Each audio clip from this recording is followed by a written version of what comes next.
Rest assured, we will exert every effort to ensure the lost livelihood of our affected countrymen.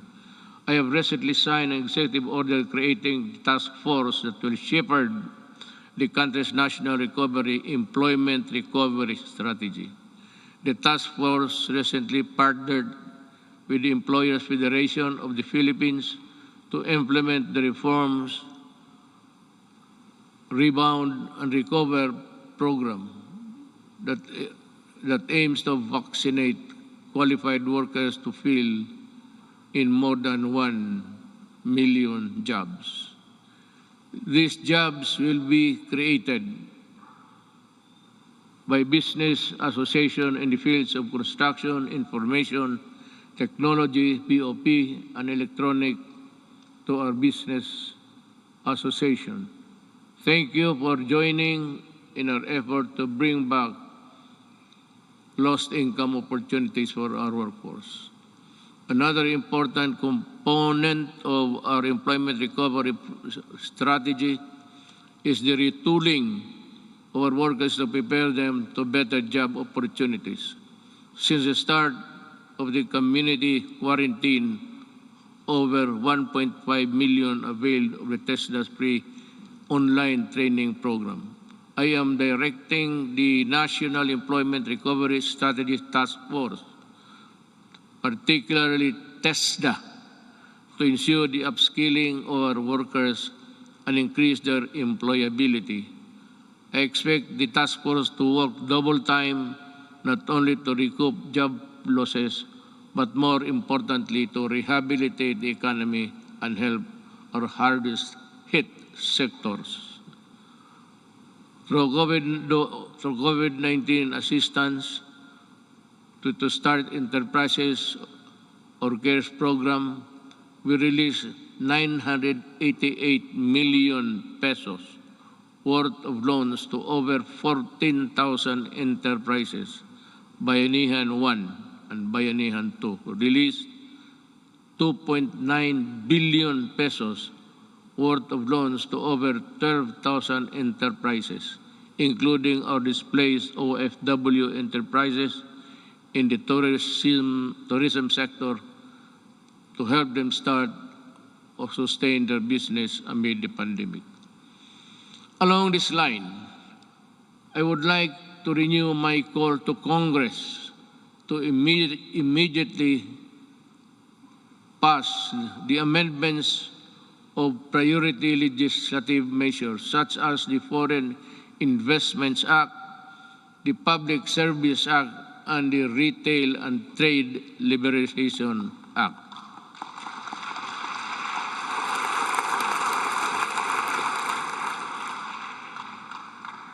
Your applause went well ahead of its realization.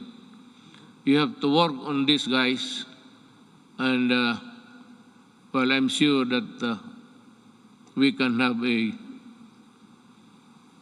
respite of this contagion in your own little way.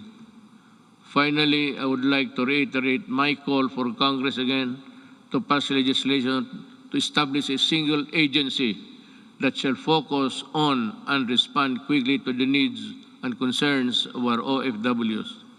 I pray that our next leaders and our future generations will not squander our natural resources and fight for integrity of our environment in a manner fiercer and more effective than my administration had ever done. The pandemic has taken so much from us as a nation, but like other adversities that tested us time and again, it can never take our courage and resilience and the spirit of Bayanihan 1, or rather Bayanihan, and the value of the malasakit are now indelible in us Filipinos. We shall use these gifts to forge ahead towards a better normal. As we come to a point where the risk of COVID-19 transmission can, to a certain extent, be managed and I'm hopeful that we shall be united in forging ahead towards bringing the country back to its robust growth path. Let me end by adding this particular statements. We are on learning, education, and learning. Despite our inability to conduct face-to-face classes during this pandemic, we remain determined to deliver quality and accessible education to all. Creation of the basic educational learning plan. Community plan enabled uninterrupted learning to students in the basic sector while ensuring the teachers' health and safety and well-being. While the pandemic has demonstrated readiness, resourcefulness, and capability of government to serve the Filipino people through the use of ICT and digital services, it has also shown its inherent deficiencies and weaknesses, as such that I ask Congress to pass an e-governance act that will set up transition of government processes to digital age. I'd like to add something on the protection of our overseas Filipinos. I also ask Congress to pass a law creating the Department of Migrant Workers and Overseas Filipinos. Kailangan po ito because they are suffering they suffered not only yesterday but they are still suffering now with so many inadequacies in both our government response and including the monetary assistance. To ensure that there is a department that is solely focused on addressing the needs and taking care of the welfare of our countrymen abroad. Before I end, let me also touch on the environmental protection. It has also been 13 years since the Supreme Court through Mandamos ordered the rehabilitation of Manila Bay. Unfortunately, no immediate substantial action to comply with the Supreme Court's order was undertaken until 2019, when this administration started its long overdue rehabilitation. As of May 2019, all illegally operating open dump sites surrounding Manila Bay has been shut down, while 151 out of 187 LGUs surrounding the bay have now access to sanitary landfill. Establishments have been forced to comply with environmental laws and ordinances, while those who did not have been closed. As a result, pollutants have been slightly reduced. Coliform levels also reduced to its barest maximum, are now in its longest levels in years, if not decades. I urge the DENR to sustain the efforts to continue working with our LGUs to restore Manila Bay to its former glory.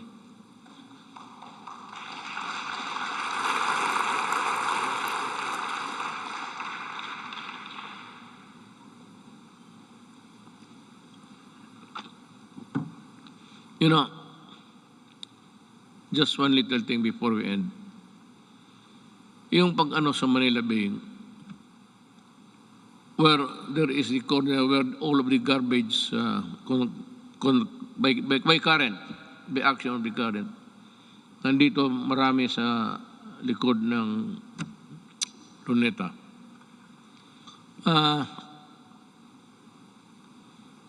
Ginawa natin yan. At nilagay tayo itong yung puting basto na which is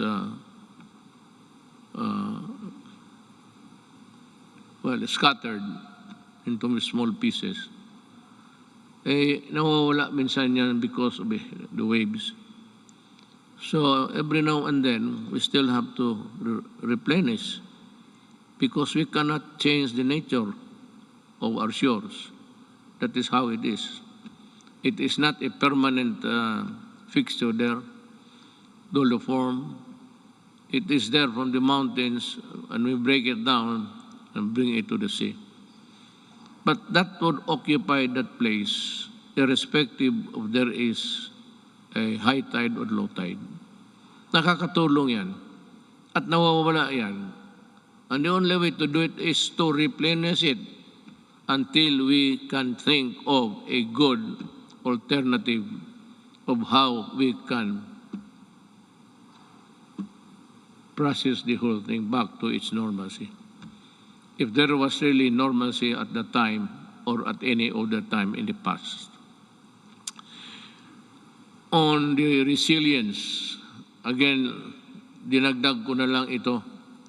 So time is good, and at any other time again to ask you, in line with this, we hope to pursue the creation of public entities dedicated to managing emerging and re-emerging diseases. I thus fervently ask Congress to enact a law creating the Center for Disease Prevention and Control and the Virology and Vaccine Institute of the Philippines. We must, baski gaano natin kahirap, however poor we are, I think that the Filipinos, given the proper support and the things, the equipment that they have to use, we can, I am sure that the Filipino brain can also process or make vaccines in the future.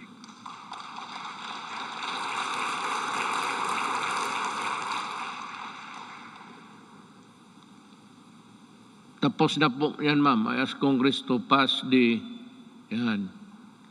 Disaster Resilience Act that will create the Department of Disaster Resilience. Let us also, pagkatapos ito, ma'am, ikaw yung unang tao na mag-congratulate sa akin, ha? Kaya ako nagka-utal-utal dito dahil sa iyo. Let us also pass the law implementing the Fire Protection Modernization Program to bolster the readiness of our firefighters and ensure their ability to respond to fires and disasters. Related to this,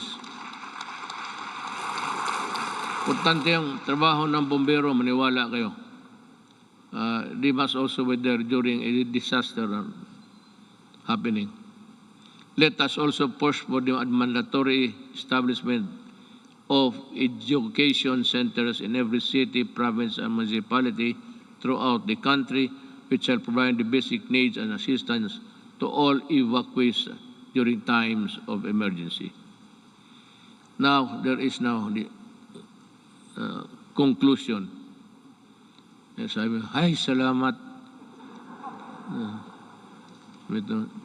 Pochang Duterte to. The lights go out for this administration 11 months from now. The work that we started and expected to finish within constitutional time frame of 6 years has been told. Much was hoped for, but we need not despair. Desperation is a feeling alien to the resilient Filipino. A peaceful and prosperous Philippines is no longer a distant dream, but one that is within our grasp. If our future Filipinos would also do it. If they would continue and would seize the opportunity to work together. Malaki ang papasalamat ng mga kababayan natin, lalo na silang sinasabi na mas panatag ang loob nila ngayon, hindi na nababahala ang mga magulang na lumalabas ang mga anak nila naglalakad sa gabi.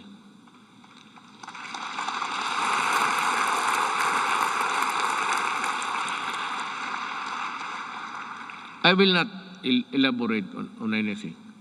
You can draw your conclusion. Alam mo, when the Filipino, a father, a mother, or a child naglalakad sa gabi at siya ay kagaya ng iba, even in America, you go into the inner cities of LA and New York, sa Washington DC, there's a corner there, they say, do not go there because you'll not come out alive. Ganon, kung hindi maglakad na sila, puro takot na lang ang nasa loob nila, ma-hold up sa jeep, tapos pati yung taga-ombudsman na buntis, patay pa, pati yung bata sa loob ng tiyan. But just to get the money to buy shabu.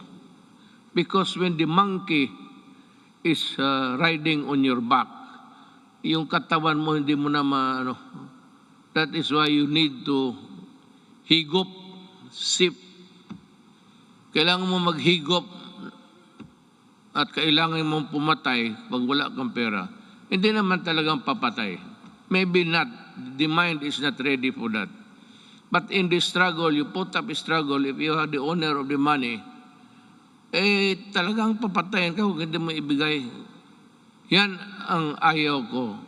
Kaya nung na-mayor ako sa Davao, ganito, mga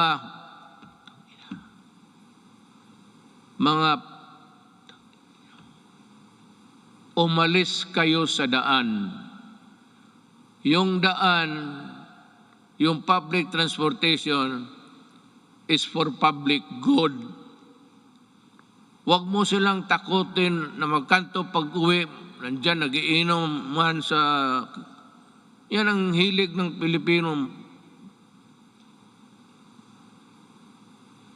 Mag-inuman. Hindi mo malaman ang mga nag-uwi na babae, they have to take another route that will be longer because nandyan mga standby. So the streets are unsafe. Hold up, pinapatay. Sabi ko doon sa Davao na lang, wag na lang ako dito sa Maynila. Hindi naman talaga ako nakikialam dito. Pero alam nila, alam ng pulis kung ano ang gusto ko. Magprangkahan tayo. Sabi ko sa pulis, isauli mo yan. The roads, the highways are for law-abiding citizens of this country. Yung mga kriminal, yung mga, the dregs of society, wag ninyong gamitin yung mga daan, hindi para sa inyo yan. And I will see to it that you are not there. Be sure that when I pass by, I do not see you. Because if I see you, I will dance with you. Isauli ko. Kaya ngayon, medyo, hindi naman talaga, but yung mga sales girl, mga shopping center, panatag na ang loob nila. At least, chances of being mugged, murdered, and raped. Yan ang ayaw ko. Pag malayo, nakahigop na, kunin yung pera, hilain doon sa medyo maliit na mga grassy portion and rape. At papatayin. Yan ang hindi ko matanggap. Just like in Filipino sabi ko, I may be just a little bit crazier than the others. But that is what I am. Ayaw ko yung lalo na magsyabo ka, tapos magpasyal ka kung ano, wala kang makuhang pera, aakyat ka ng bahay. Just like that bank teller. It was raining so hard, just like the rains that we had experienced. It was pouring almost cats and nails. Ang lakas talaga ng bagsak ng ulan. She went home to knock the door and pump the door loud. But ang parents nilang matanda niyang parents, hindi nakarinig. So anong ginawa nitong mga sa construction workers? Because diyan nga ako galit sa dugay. Nabibili nila mura. So it's 200, 300. Susuyupin nila. At pag nakasuyop ng droga yan, maghanap ng alkohol yan. Sigurado yan. Pag tama ng alkohol, pati yung ng droga, it shrinks the brain. Yung babae, she was just picked up and brought to the construction site near the house. Tapos ni-rape doon, pinatay, sinunog pa. Oh, yan ang hindi ko talaga maintindihan. I cannot recall yung bata na 3-year-old rapin mo. Ang problema nito, ang nakikita nila, ang patay ng mga kriminal. Well, how about the victims on the other side? Bakit hindi ninyo tignan and see what these criminals have done to our children, to our wives and daughters? May listahan kayo. Ang listahan ninyo doon sa namatay, hindi ba kayo maligaya niya, wala ng kriminal? Pero pag tinrin mo dito, ilan ang patay na inosente, pati pulis ko at sundalo na mamatay dyan. Baka akala ninyo kriminal lang. So that is my lamentations, and I just want you to hear. In my 5 years in office, we made real change in governance to the reforms we pursued. However, for this governance,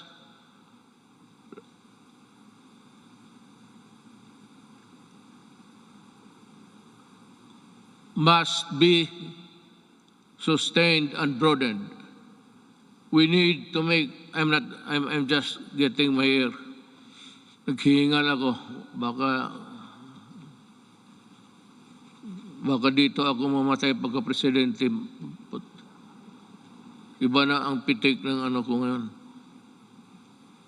Ng kasing-kasing ko. Kasing-kasing is puso. To make every public servant responsive to the needs of the people and enjoin every Filipino to assert the right to demand malasakit from their leaders until everyone lives with dignity, well-fed, educated, healthy, secure, disciplined, and empowered to contribute to the national development. I will not forever be president. But ang kulang sa Pilipino is assertiveness. Pag mayroon kayong transaction at hingian kayo, ang sabi ko sa inyo, ito ang payo ko. Murahin mo, sabihin mo, nagtatrabaho kayo at kami dito. We are following papers and you are sitting on your ass, on it. Kaya dito sabi ko, makinig kayo lahat ng Pilipino, total last show ako ito. Pag may mag-follow up kayo, permit, clearance, at maghingi ng pera, murahin ninyo, sabihin ninyo, yan, sabi ni Duterte, sampaling ko kayo kasi ako nagbabayad ng buwis. Bakit ginaganito ninyo? Anto di mga Pilipino, hindi naman lahat, tayong magtatrabaho sa gobyerno, You know, I mean, it takes you 1 month to process a paper. Takes you, patos pabalik-balik yung tao. Pag ang tao bumabalik, 2, 1, 3, then there is corruption there. Murahin mo at kung maari, pahiramin kita ng pangkulam para kulamin mo. Ganun talaga. I'm just warning everybody. There's still 1 year to go. In about 3 days, lagyan mo ng papel, bumalik ka dito at this hour on Thursday. At pag gano'n, pakita mo yung papel, hanapin yung papel ibigay. Yan ang gamitin ninyo. For all the local governments also, in my cabinet, it's 30 days, walang extension. All. Sabi ko, reduce the signing authority from 6, 7 to only 1 or 2. Hindi naman kailangan. Hindi kailangan nagpirma lahat ng empleyado dyan. 1 or 2, yung iba mag-process lang. But if we cannot process it also in so many days, in Davao, if there is a clearance which is long overdue, hindi mo na pwedeng ibigay doon sa tao. Ibigay mo sa akin at tanungin kita mo, bakit inabot ka ng ganitong? There's no other conclusion.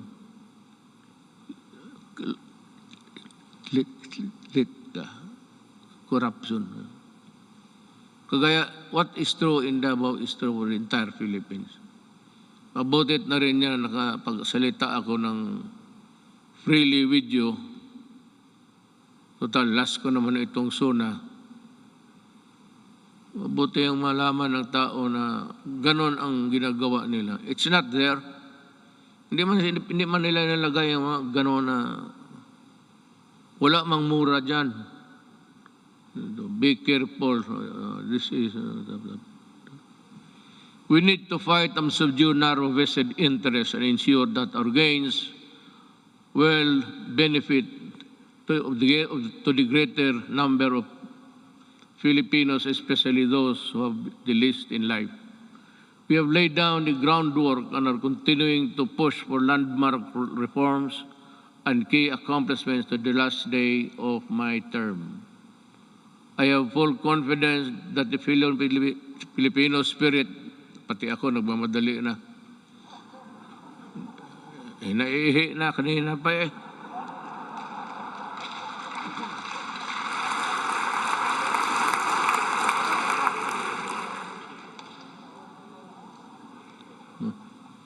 It's a natural human biology, so what's the big deal? Bakit kayo magpakpak kung napaihi na ako? Sa bagay, alam ko rin, nahiya kayo magtindig. Puno ang pila nito pagdating sa CR maya. I have full confidence that the Filipino spirit will persevere and triumph together. And together, let us rise as a nation. Thank you.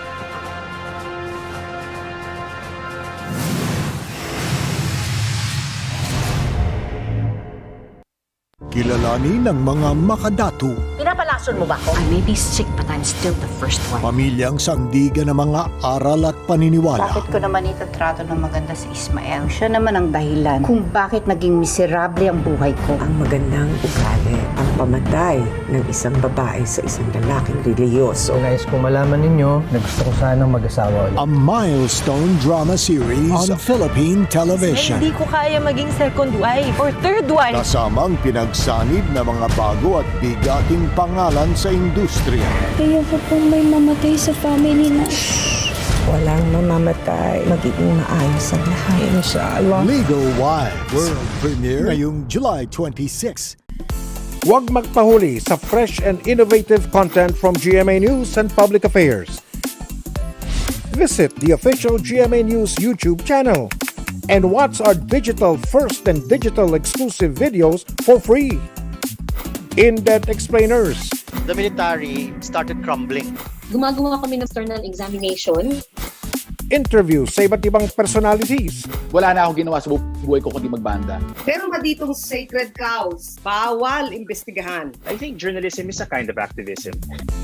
At rundown of the biggest news of the day here and abroad. Click, like, and subscribe sa youtube.com/GMA News for free and premium content at your fingertips. Hatid sa inyo ng GMA News and Public Affairs Digital. Dahil ito ang aming serbisyong totoo online. Noon pa man ay magkasangga na tayo. Kahit ano pa mang pagsubok ang dumating, alam naming lagi tayong nandyan para sa isa't isa. Happy 71 years sa atin, mga kapuso. Dennis Trillo po, mananatiling buong puso para sa Pilipinas.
May drama ko na kakalat-kalat dito sa labas na pinaglalagyan ko ng mga kalakal na pinag-iipunan.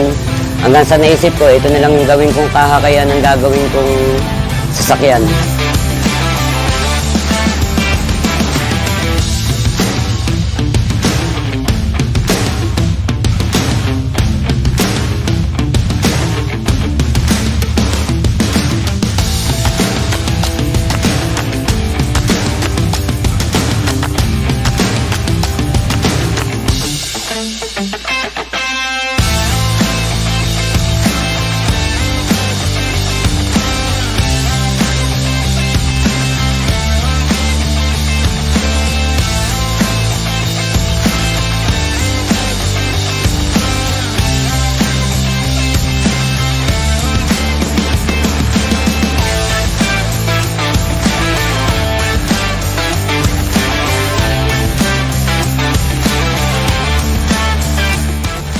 Yung ginamit ko naman pong makina, yung kauna-una na motor ko, na sira na yung chassis, sira na yung lahat, makina lang halos ang gumagana, yun po yung ginamit kong makina ng motor.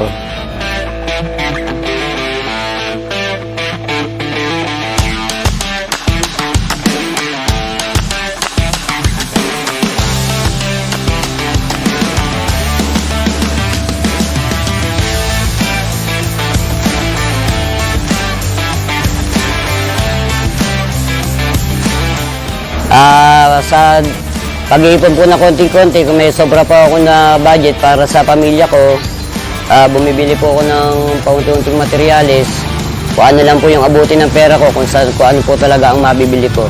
Lakas loob ko na lang po talaga kinaya.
Kahit po mahirap kami, sir, hindi po kami natukso na gamitin ang pera na hindi sa amin.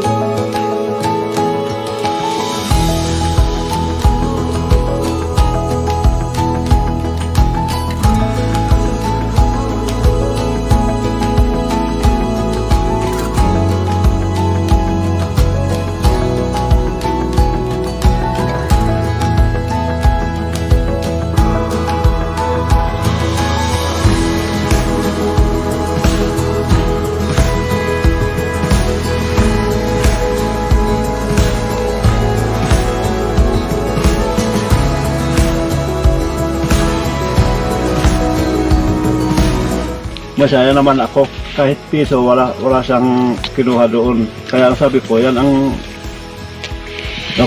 dapat gawin mo para yung mga batang katulad mo ma-inspire naman sila.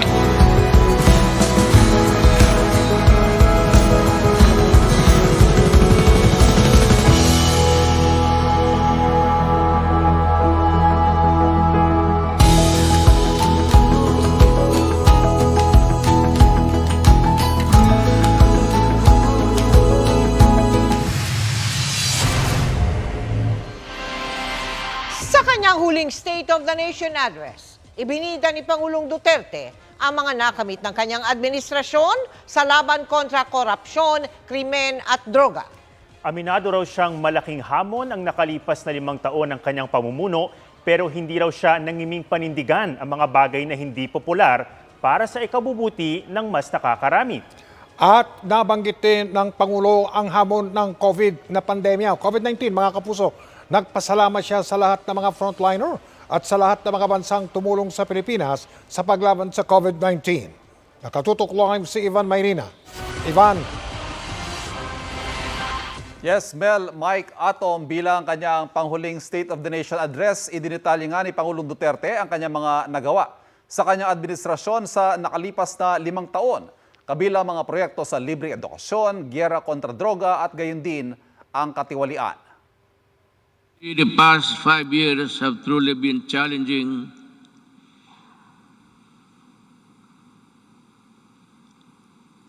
and humbling.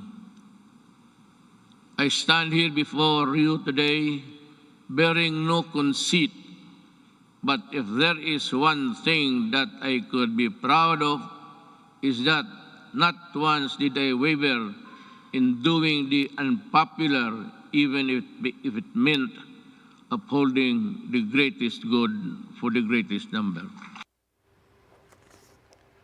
Nasa unang bahagi ng talumpati ng Pangulo ang nagawa para sa mga miyembro ng pulis at militar at sa kanyang huling sona, may bilin siya sa Kongreso na ang panukalang batas para pa rin sa kapakanan nila. Separation at retirement benefits para sa mga uniform personnel at free legal assistance para sa kanilang magkakakaso sa pagtupad sa tungkulin. Special mention ulit sa sona ng Pangulo ang mga rebelding komunista na anya ay tuluyan na raw ng hina at malapit ng mabura. Everybody in this country are paying taxes to the communists. The Communist Party earns billions but pass on a little to their fighting men who die for an ideology that is so rotten and corrupt. They themselves are pocketing the money, and their children are studying in Europe and in other places, which I think none of you here can finance such journey. Yan ang masakit dito. They collect taxes, support season in Netherlands, and they do nothing but bad-mouth government and mouth war dogmas and everything. Hindi na sila nagpagod. It's about 53 years in the making. And until today, the poor people are dying. Mga nakaraang sona ng Pangulo ang giyera kontra droga. Pero kung ang laban sa mga komunista ay naipapanalo, hindi ang giyera kontra droga na isa sa mga haligi ng Administrasyong Duterte at ipinangako niyang tatapusin sa loob lang ng 3 hanggang 6 na buwan. Sa kanyang talumpati ang paliwanag kung bakit hindi pa natatapos ang problema na may kasama na namang banta. I'd like to ask Congress, especially Senator Bato, kindly dig on because we have identified the person who imported the AK-47 into this country on the pretext of using it in the security, providing security and guards in all, in business establishments, and for those who can afford their home. This policeman, I think, is still there. He was a colonel, and she is still, walang nangyari. At maraming sundalong namatay dahil sa mga armas na pinasok nila dito sa Pilipinas. So that my orders to you, if you see them walking around, kindly shoot them dead. Sa wika ng Pangulo, hindi niya raw alam na sarili niyang gobyerno ang kanyang kinakalaban pagdating sa giyera kontra droga at muli niyang babala, papatayin niya ang mga sisira sa kanyang bansa. Pero kung wagi, anya ang build, tila suko naman ang Pangulo sa pagbura sa korupsyon sa pamahalaan at may payo pa siya sa papalit sa kanya.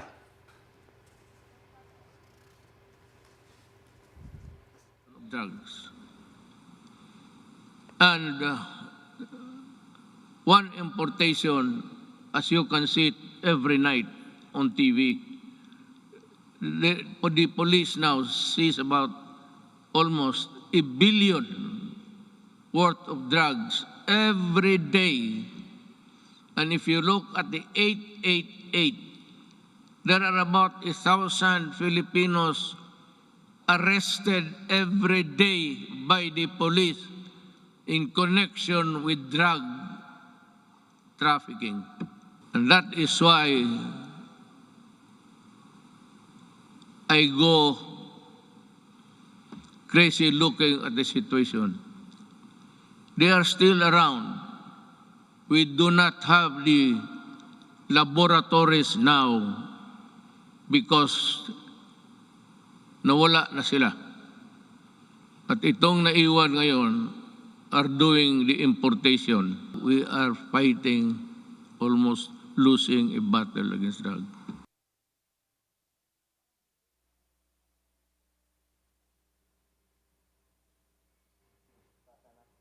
At ika nga ng Pangulo, kung wagi ang build, tila suko naman siya sa pagbura sa korupsyon sa pamahalaan at nagbigay pa siya ng payo sa papalit sa kanya.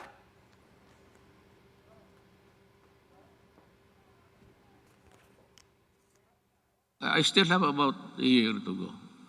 I will reach you somehow. But corruption is endemic in government. You cannot stop corruption. Nobody can stop corruption unless you overturn government completely.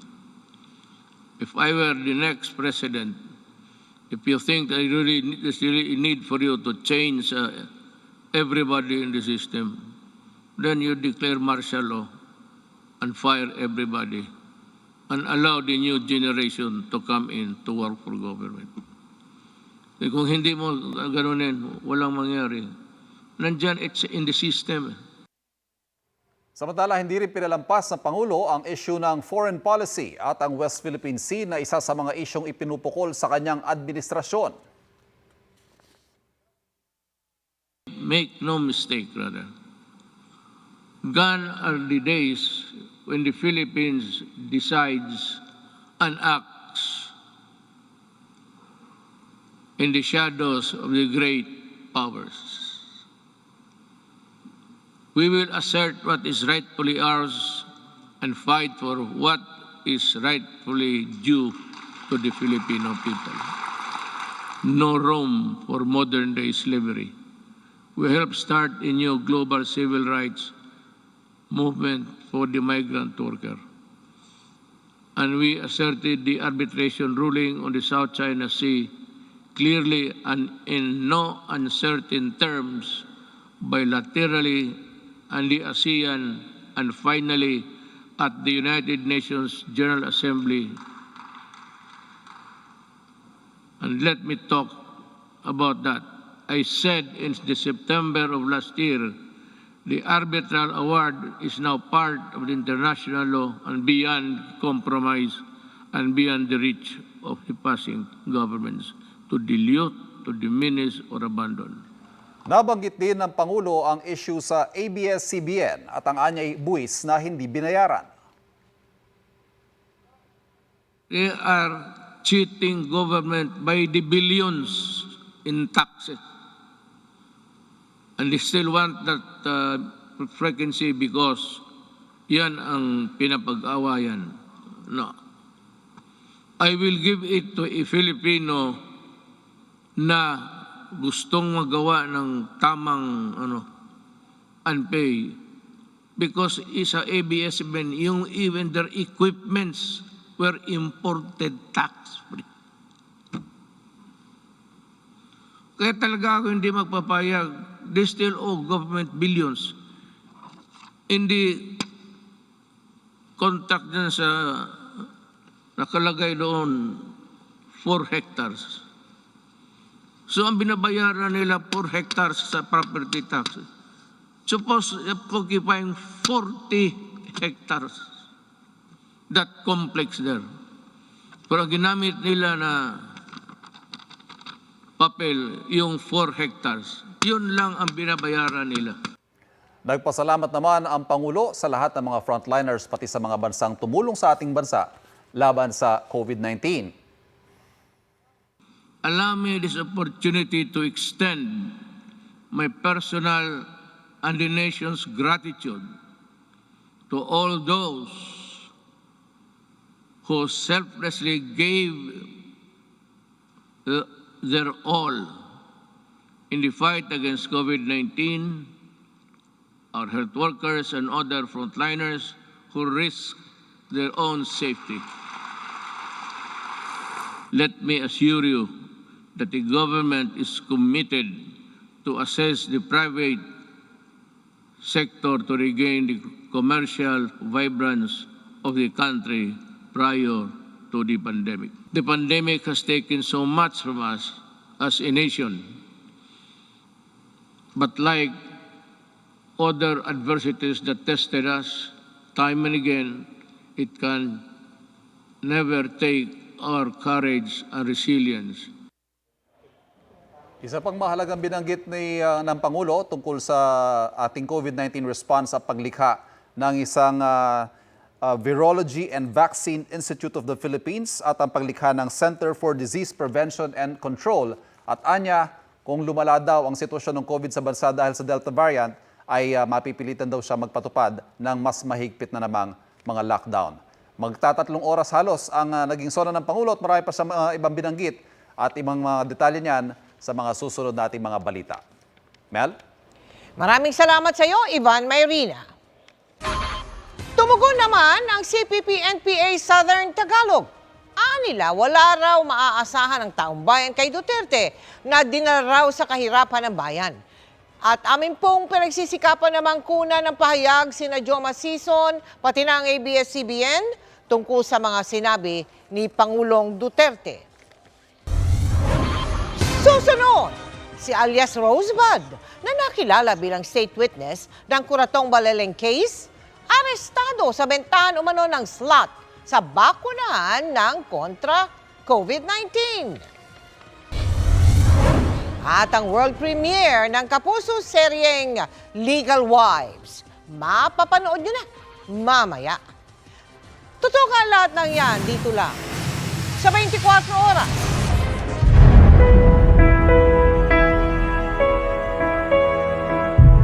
Para sa akin, Success is a product of belief.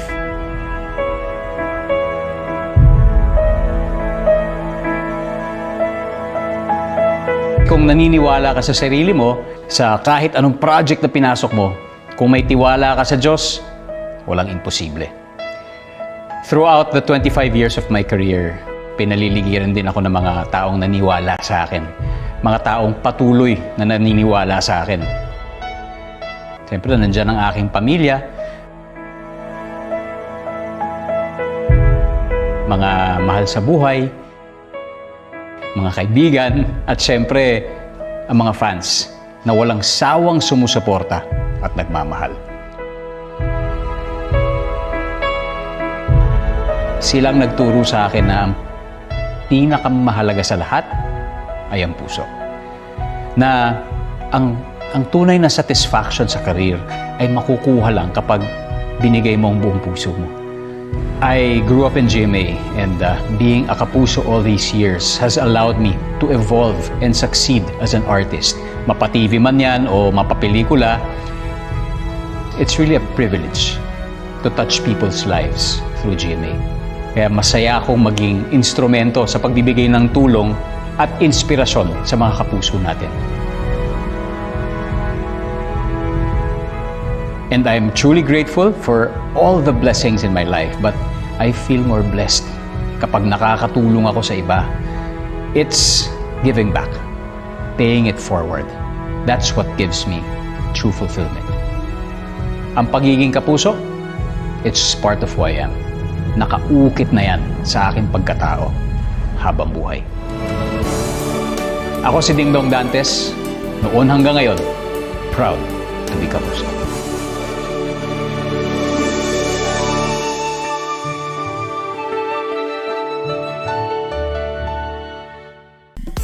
Huwag magpahuli sa fresh and innovative content from GMA News and Public Affairs. Visit the official GMA News YouTube channel and watch our digital first and digital exclusive videos for free. In-depth explainers. The military started crumbling. Gumagawa kami ng external examination. Interviews sa iba't ibang personalities. Wala na akong ginawa sa buhay ko kundi magbanda. Meron ba ditong sacred cows? Bawal imbestigahan. I think journalism is a kind of activism. At rundown of the biggest news of the day here and abroad. Click, like, and subscribe sa youtube.com/GMA News for free and premium content at your fingertips. Hatid sa inyo ng GMA News and Public Affairs Digital. Dahil ito ang aming serbisyong totoo online.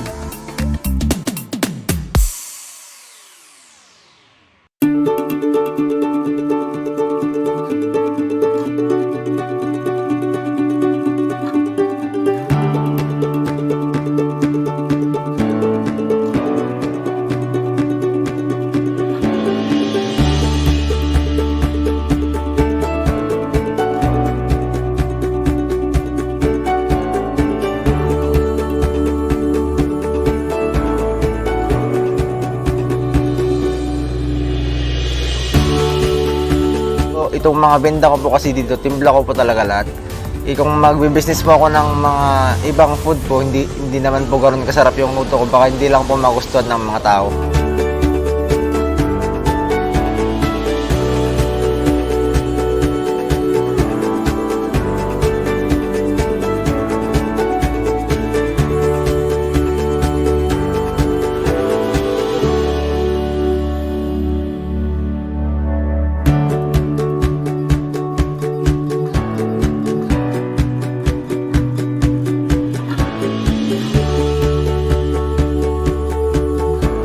Kaya po ako na-motivate mag-business kasi iniisip ko po yung magiging future family ko. And naisip ko po, ayaw ko pong iparamdam sa future family ko po yung mga naranasan ko po sa family ko ngayon.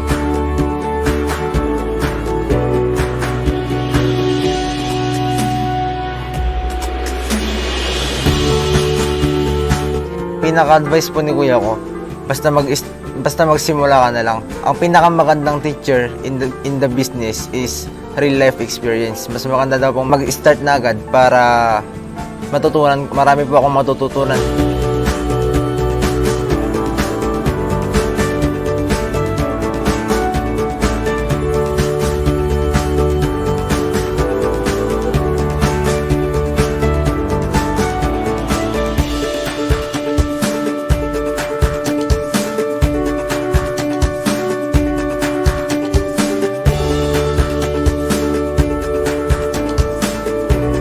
Ang sinasabi po nila, baka mag-fail ka, mas mabuting magpulis ka na lang, mag-abroad ka, ganyan, magtrabaho ka. And ayaw ko po, hindi ko po tinake yung mga advice nila kasi ayaw ko pong magtrabaho, ayaw ko pong mag-abroad. Gusto ko po kasing mag-business.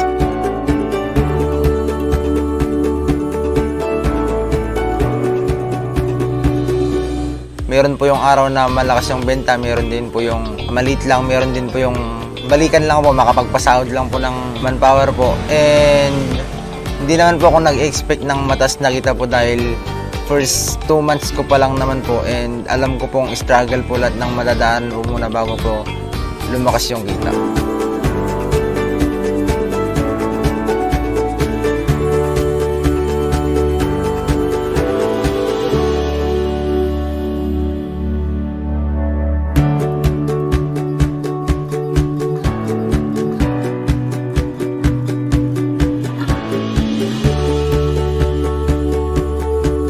Gusto po nilang itry, natatakot po sila. Ang isipin lang po nila, kung hindi po sila magkakamali, hindi sila matututo.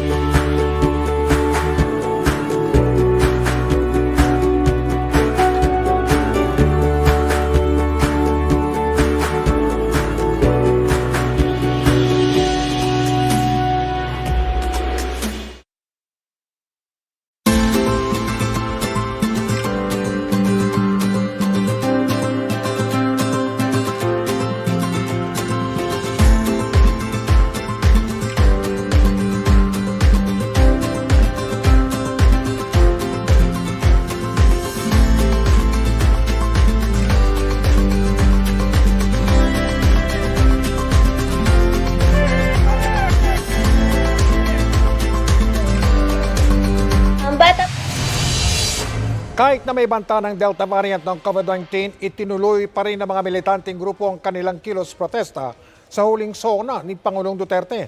Nang magmamarcha na ang mga realista sa Commonwealth Avenue, bahagya silang nakagirian ng mga nakaharang na mga pulis. Live mula sa Commonwealth Avenue sa lungsod ng Quezon, nakatutok si June Veneracion. June. Mike, bagamat bahagyang nagkaroon ng tensyon sa pagitan ng mga pulis at mga militante dito sa Commonwealth Avenue, Quezon City, ay maayos naman nagtapos ang mga kilos protesta laban sa huling State of the Nation address ni Pangulong Rodrigo Duterte. Ang tao! Ang bayan! Duterte, wawakasan! Hindi pinalampas ng mga militante ang huling SONA ni Pangulong Duterte. Kahit pa minsan may pag-ambon at may banta pa rin ng COVID-19 at ng bagong Delta variant. Mas mainam na yung magkasakit habang lumalabang ka sa iyong karapatan. Hindi yung nandyan sa bahay ka lang, ganun din, gutom din naman, magkakasakit ka rin naman din. Mula UP Diliman Campus, nagmarcha ang mga realista papuntang Tandansora para sa huling bahagi ng kanilang kilos protesta. Pero bago pa man makarating ng Tandansora, ang mga militanteng grupo, narito na, nakahanda na yung linya ng mga pulis na haharang sa kanila.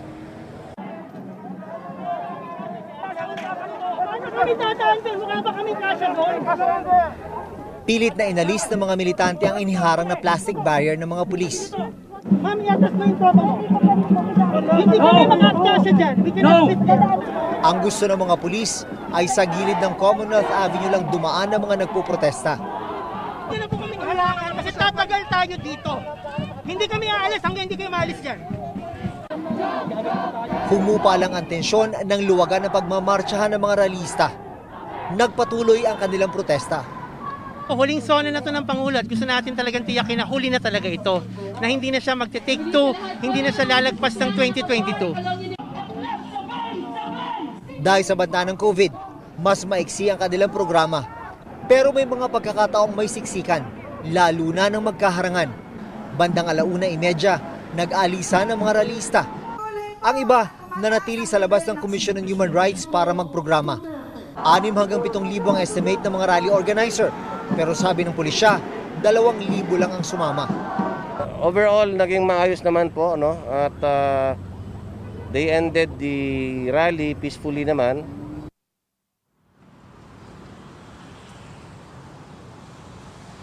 Mike, bagamat maagang umalis yung mga militante ay nanatili pa rin ang mga pulis dito para magbantay. Katunayan, hanggang ngayon ay meron pa rin ilan-ilan na naiwan dito. Mike? Maraming salamat, June Veneracion.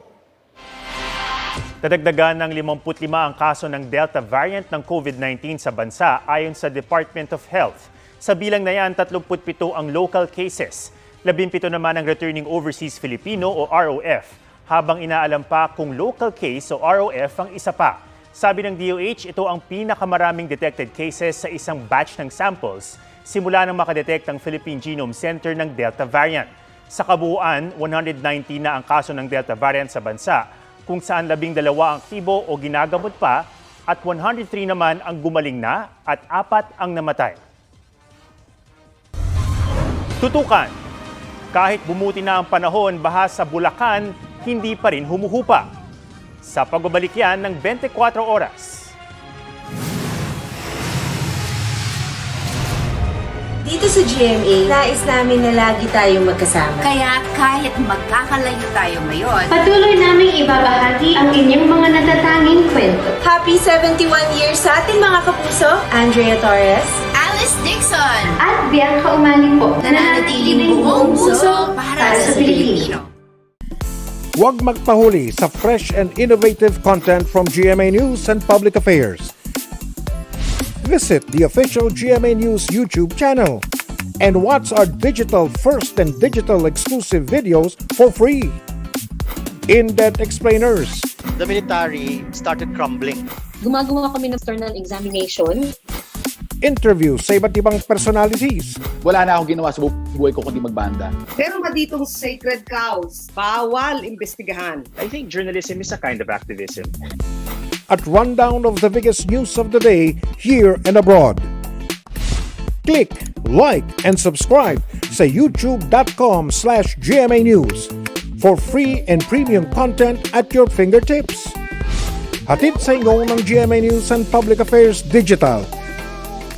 Dahil ito ang aming serbisyong totoo online.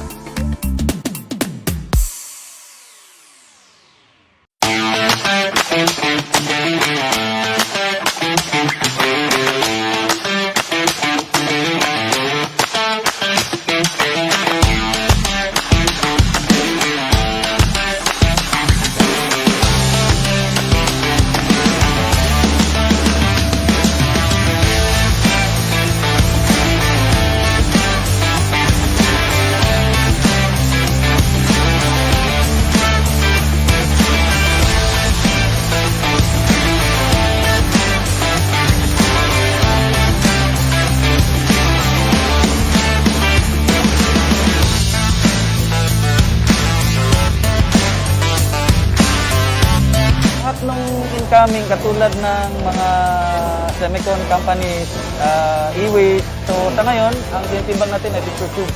Okay.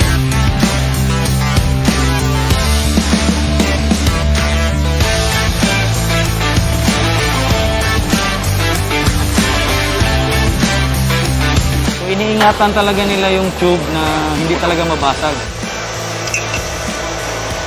Ayan, hinihimay na niya, tinanggal niya yung mga wires. Tatanggalin niya yung, basta ihiwalay niya yung metal, kung ano man yung hindi dapat dyan sa makasama sa board.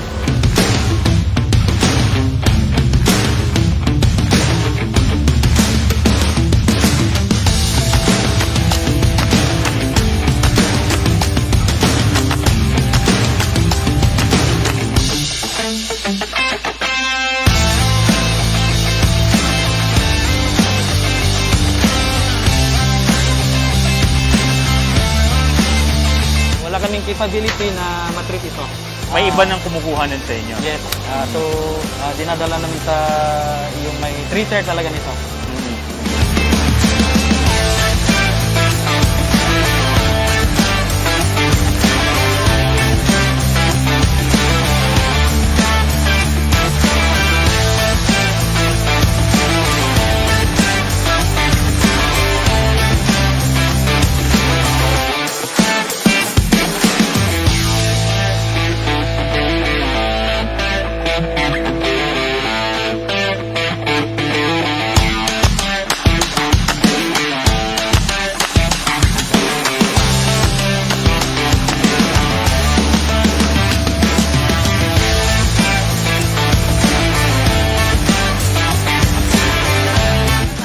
kinikilo pa rin para alam natin yung ilang kilo yung pumasok versus doon sa output. I see. Oo, so, Ano po yung main product na kinukuha natin dito? Ano main raw material? Yung copper po. Copper, tanso. Tanso, yes.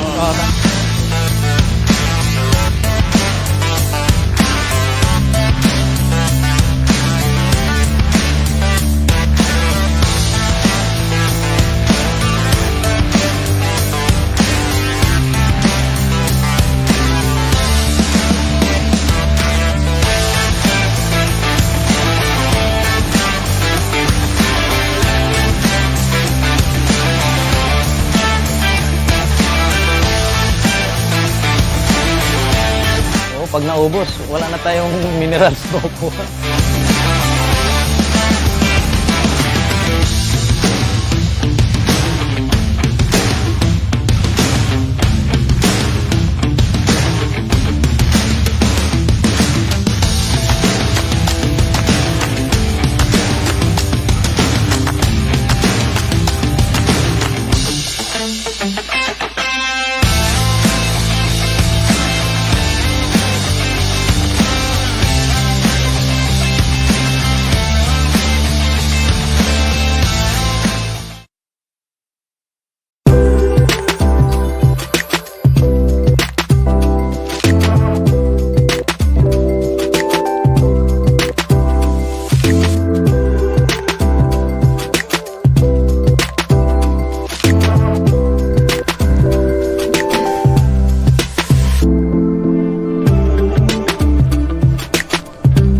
When I go down to the beach, I never know what I'm going to find.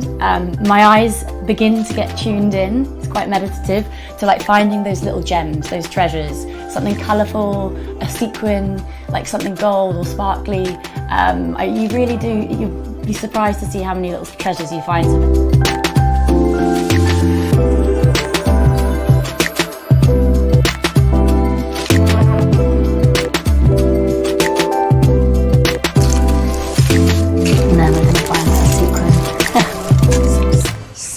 Labing isang taon ni Pangulong Duterte sa pwesto, sinilip ng GMA News Research ang ilan sa mga pinakamahalagang ipinangako niya na makakamit ng bansa sa ilalim ng kanyang administrasyon.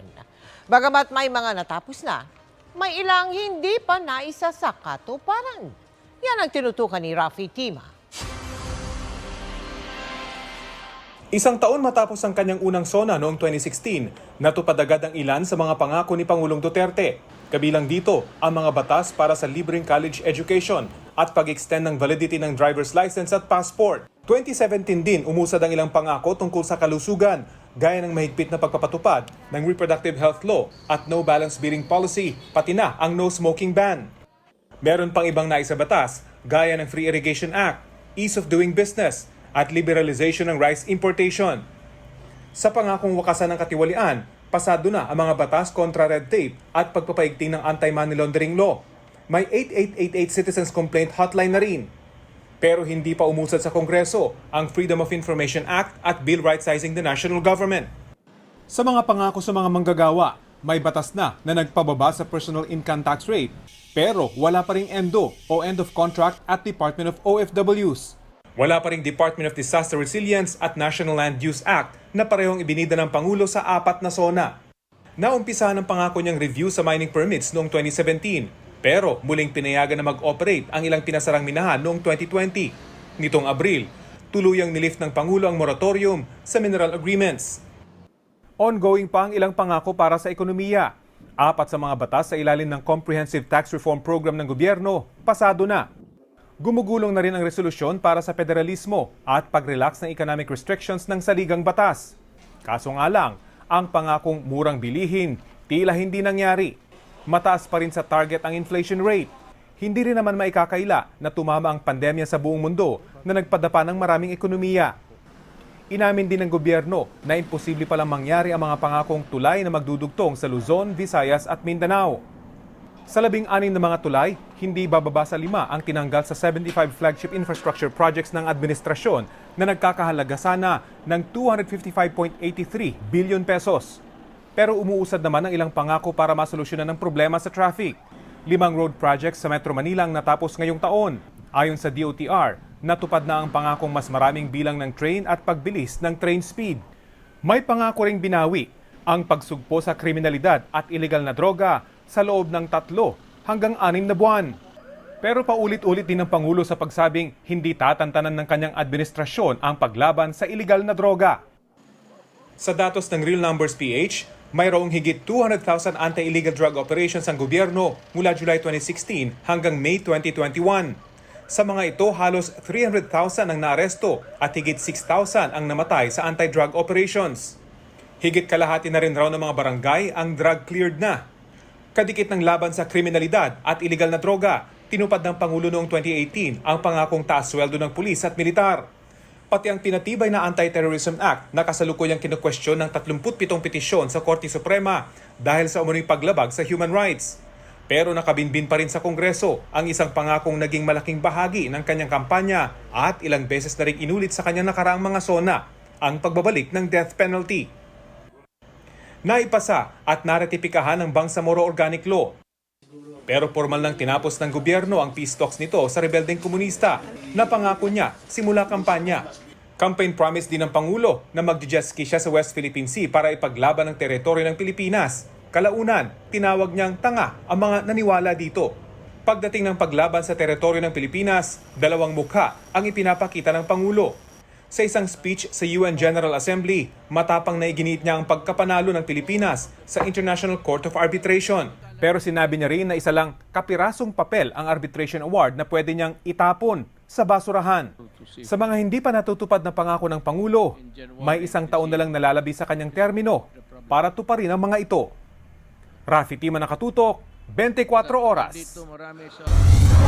Huwag niyong palalampasin ang mga dapat abangan ng mga balita, ang pagsisimula ng kwento ng Legal Wives. Walang tigil ang mga balita dito sa 24 oras.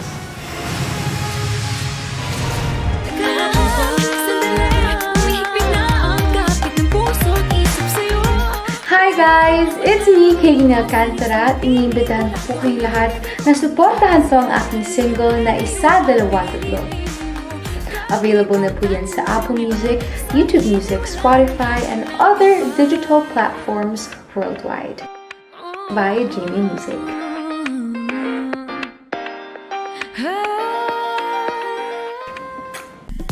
Huwag magpahuli sa fresh and innovative content from GMA News and Public Affairs. Visit the official GMA News YouTube channel and watch our digital first and digital exclusive videos for free. In-depth explainers. The military started crumbling. Gumagawa kami ng external examination. Interviews sa iba't ibang personalities. Wala na akong ginawa sa buhay ko kundi magbanda. Meron ba ditong sacred cows? Bawal imbestigahan. I think journalism is a kind of activism. At rundown of the biggest news of the day here and abroad. Click, like, and subscribe sa youtube.com/GMA News for free and premium content at your fingertips. Hatid sa inyo ng GMA News and Public Affairs Digital. Dahil ito ang aming serbisyong totoo online.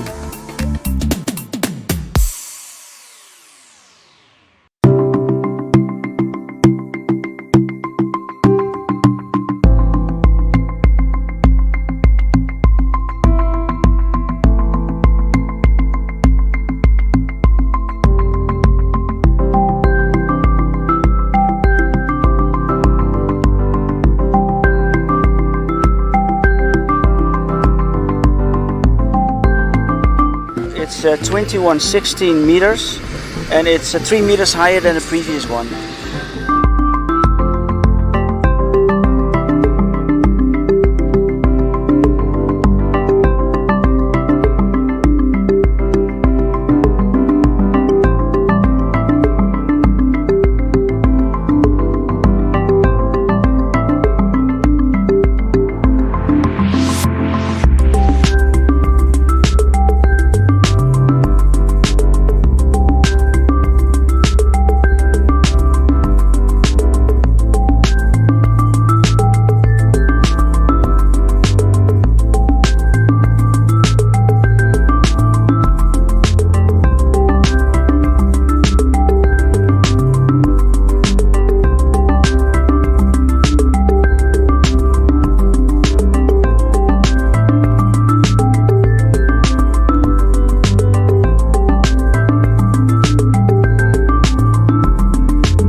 6. godina kako gostujem na Zen Opuzenu, tako da nekako svake godine se usavršavam, a također i u Osijeku odakle sam crtam na pijesku, s tim da tamo lovim ono cijelu godinu kad će vodostaj pasti, a ovdje je prekrasno što se može svakog jutra crtati.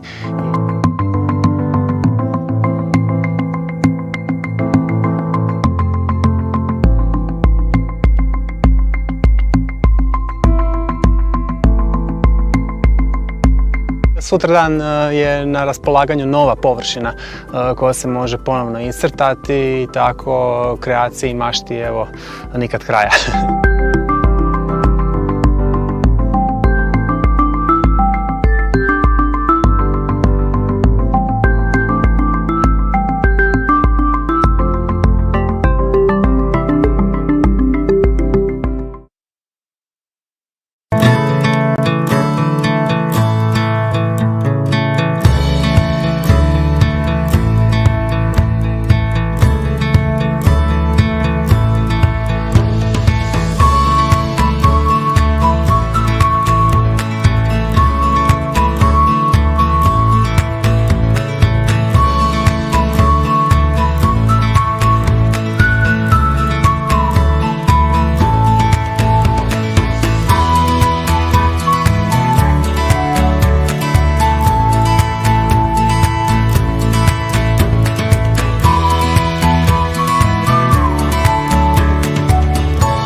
Buntis kasi yung misis ko, ma'am. Kaya hindi niya pwedeng suotin yung mermaid. Kaya nag-volunteer na lang ako, ma'am. Medyo mataba ako eh. Sobrang sikip. May part doon na nakaupo kami. Hindi na ako humingal pero nakita pa rin yung kalakihan ng tiyan, ma'am.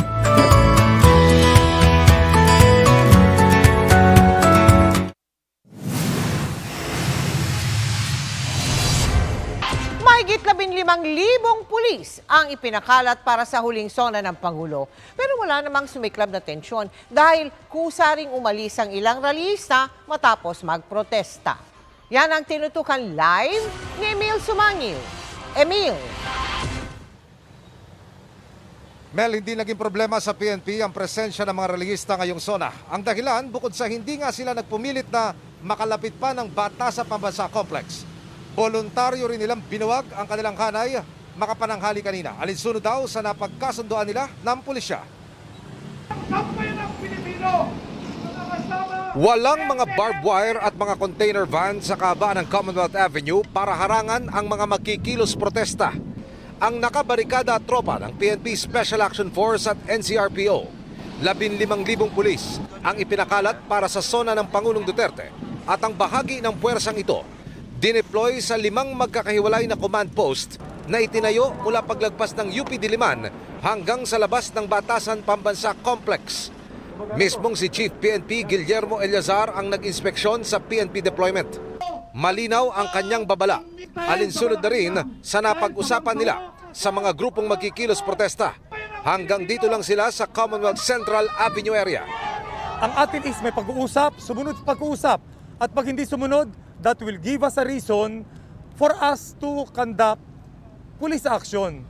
But all of these are guided by maximum tolerance. Sa buong maghapon, habang minomonitor namin ang Commonwealth Avenue hanggang sa area ng Batasan, light to moderate ang daloy ng trapiko.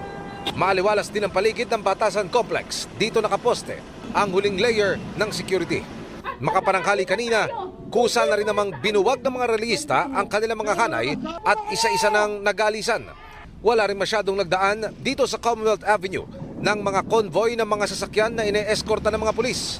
Alas 3:30 ng hapon, namataan namin sa himpapawid ang 3 chopper, kabilang ang presidential chopper na lumapag kalaunan sa Batasan Complex. Mel, masasabing nakisama ang lagay ng panahon sa zona. Walang malakas na mga pag-ulan na naramdaman mula kanina. Mel. Maraming salamat sa iyo, Emil Sumangil. Huwag palagpasin ang mga dapat abangan sa pagsisimula ng kwento ng Legal Wives. Non-stop ang pagtutok dito lang sa 24 Oras.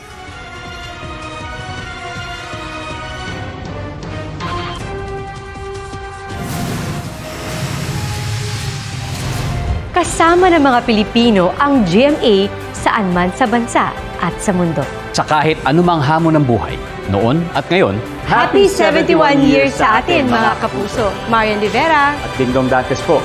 nananatiling buong puso para sa Pilipino. Huwag magpahuli sa fresh and innovative content from GMA News and Public Affairs. Visit the official GMA News YouTube channel and watch our digital first and digital exclusive videos for free. In-depth explainers, The military started crumbling. Gumagawa kami ng external examination. interviews sa iba't ibang personalities, Wala na akong ginawa sa buhay ko kundi magbanda. Pero ditong sacred cows, bawal imbestigahan. I think journalism is a kind of activism. at rundown of the biggest news of the day here and abroad. Click, like, and subscribe sa youtube.com/GMA News for free and premium content at your fingertips. Hatid sa inyo ng GMA News and Public Affairs Digital. Dahil ito ang aming serbisyong totoo online.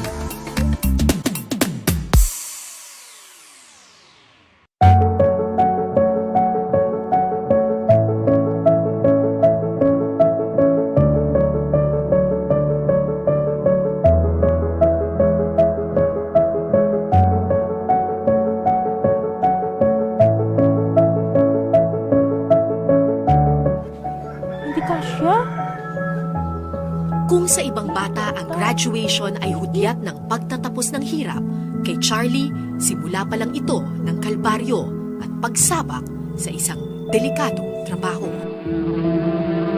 Si Charlie ang pinakamatalino sa kanilang sityo at wala siyang ibang pangarap kundi ang makatuntun sa kolehiyo.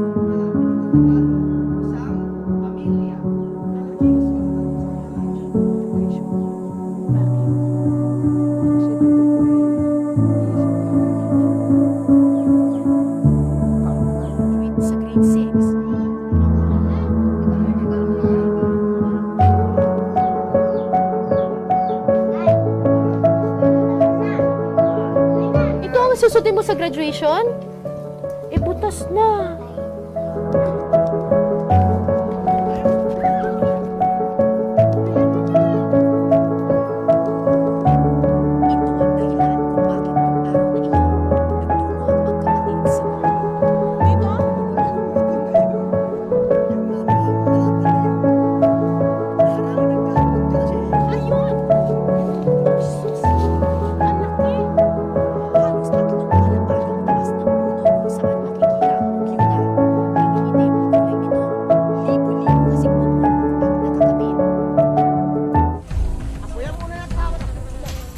Dahil sa taas ng puno, akala ko ligtas na kami sa ibaba. Pero... Oh my God! Ito na! Teka!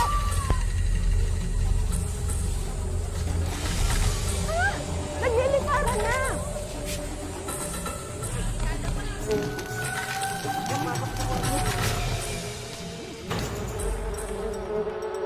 So nakikita ninyo, nagbabaan na yung mga bubuyog. Ito meron na sa likod ng t-shirt ni Kuya. Kuya, sandali. Ay! Diyos ko po! Ah! Ano? Sa kulambu na tayo! Sa kulambu na tayo! Ah!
matatapos ko.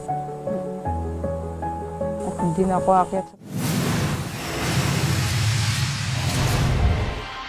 Hindi pa rin po umuhupa ang baha sa ilang mga ikangay coastal area sa Bulacan. Oo, mga kapuso, kaya ang banta naman po ngayon ay leptospirosis. Yan ang pinangangambahan ng mga residente. Live mula sa Ubando, Bulacan, nakatutok si Maris Sumali. Maris. Mike, pinagsama-samang ulan na hatid ng habagat na hinihila o pinalalakas pa ng bagyong Fabian, high tide, pati na rin ang pagpapakawala ng tubig ng ilang dam ang naging sanhi ng patuloy na mataas na level ng baha sa ilang mga barangay dito sa Ubando at sa Bulacan, na inikot natin kaninang hapon.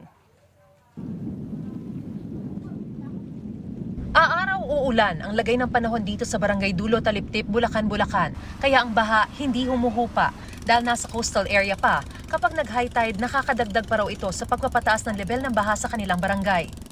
Ito nga, sugot-sugot na nga ako. Nagtatanggal ako ng tubig, wala kami mahigaan. Gusto mo na akong tulungan ng anak ko, saan kami sasakay? Dito sa Barangay Taliptip, aabot sa 30 pamilya o 89 na individual ang kinailangan ng ilikas sa Taliptip Elementary School dahil umabot pa raw hanggang leeg ang baha sa kanilang mga tahanan. Malaki na ang tubig sa amin, hanggang leeg na po. Lumalangoy na lang po kami. May inubo po, tapos may nilagnat. Iyon po magkaroon po kami ng leptospirosis. Nakakapagod din po kasi araw-araw po kasi baha. Hindi po makapaghanap po gawa po ng malaki tubig. Para-paraan yung mga residente rito para matawid nila yung ganito katataas na mga baha. Ang karamihan sa kanila, sumasakay na lang sa ganitong klase ng mga habal-habal. Yung iba nagbibisikleta o sumasakay sa mga tricycle para lang makarating sila sa kanilang mga destinasyon at may pagpatuloy nila yung kanilang mga hanap buhay. Gaya ng pamilyang ito na galing pa raw Pandi. Sobra, hindi makaluwas. Ako, napakahirap. Wala akong makain. Paalala ng DOH. Iwasan niyo po ang paglusong sa baha upang maiwasan po ang iba't ibang sakit at infeksyon na dala nito. Ang leptospirosis o ang infeksyon na nakukuha mula sa ihi ng hayop na nahawaan ng leptospira bacteria katulad ng daga, baboy, aso, kabayo, baka at iba pang klase ng daga na nagdadala ng sakit. Ito ay madalas nakukuha po ng isang tao sa paglusong niya sa baha na kontaminado ng ihi ng hayop na maaring pumasok sa sugat o gasgas. Si Tatay Zaldi sinasamantala ang paghahabal-habal para kumita ngayong baha. Sumusuong pa rin kasi wala kami ibang anak boy ko dito lang eh. Paliwanag ng Bulacan Provincial Disaster Risk Reduction and Management Office na tatagalang humupa ang baha sa maraming lugar sa lalawigan punsod ng pinagsama-samang dahilan. Laganap yung ulan, tapos mataas ang level ng high tide, nagpalabas pa ng konting cubic meters of water ang Ipo Dam na bumaba sa Pustos Dam. And then, meron pa ding tubig na nanggagaling sa Nueva Ecija. Though maliit siya, pero mga contributor yun. Mas mabagal pa din yung pag-subside ng tubig. Thank you. Kaya yung pong mga sumusulong o ika nga'y naglalamaw sa tubig ba, iwasan nyo po yan. Dahil po, grabe po ang leptospirosis pag ganitong panahon ng tagulan at baha. Maraming salamat, Maris Sumali. Ipinagmamalaki raw ni Manila Mayor Isko Moreno ang mga taga-Maynila na sumuong sa baha para lang mabakunahan. Sagot yan ni Mayor Moreno matapos punahin ni Pangulong Duterte ang peligrong maaring ihatid sa publiko ng pagpila sa gitna ng ulan at baha ng mga gustong mabakunahan. Walang tinukoy na lokal na pamahalaan ng Pangulo pero sinabi niya yan matapos ipakita ni Vaccine Czar Secretary Carlito Galvez ang larawan ng mga nagpapabakunang nakapila sa baha sa San Andres Sports Complex sa Maynila. Nang tanungin tungkol dito ang alkalde, ito ang kanyang naging tugon. Well, that's a good observation. But I am grateful. I'm proud of mga batang Maynila. Bagamat nagbabaha talaga, ay talaga yung kagustuhan nila maproteksyonan. Hindi tayo titigil. Lalo na nakaka-inspire ng taong bayan. Gusto nila mabakunahan. Now, dahil kami binibigyan nyo ng baterya, huwag kayong mag-alala. Hindi rin kami papatinag sa mga ngawa at kyaw-kyaw ng ilan. Sino po yung mga nagngangawa na yun, Mayor? Ewan ko sa iyo, hindi ko naman alam sa iyo.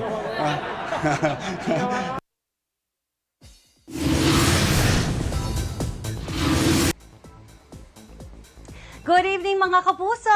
Ilang sandali na lang at mag-world premiere na ang inabangang family drama series na Legal Wives. Ang mga bida nitong sina Dennis Trillo, Alice Dixon, Andrea Torres at Bianco Umali looking forward na makapaghatid ng awareness sa mga viewer tungkol sa buhay ng mga Muslim.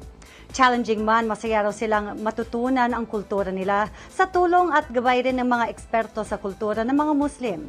Mapapatod ang world premiere ng Legal Wives pagkatapos ng The World Between Us. And that's it for my chika from home ngayong Monday night. Ako po si Iya Arellano. Wow, ayan, good night na mga kapuso. Miss No, Sir Mike, Adam. Ano yun? Kasama ba yun? 24 oras? Salamat sa iyo, Iya. Ayos ah. At yan ang mga balita ngayong Lunes. Ako po si Mel Tiangco. Ako po si Ato Maraulio. Ako po si Mike Enriquez, buong puso para sa Pilipino. Ito ang GMA. Walang kinikilingan, walang pinoprotektahan. Walang kasinungalingan. Serbisyong totoo lamang. At dahil hindi natutulog ang balita, Nakatutok kami 24 oras.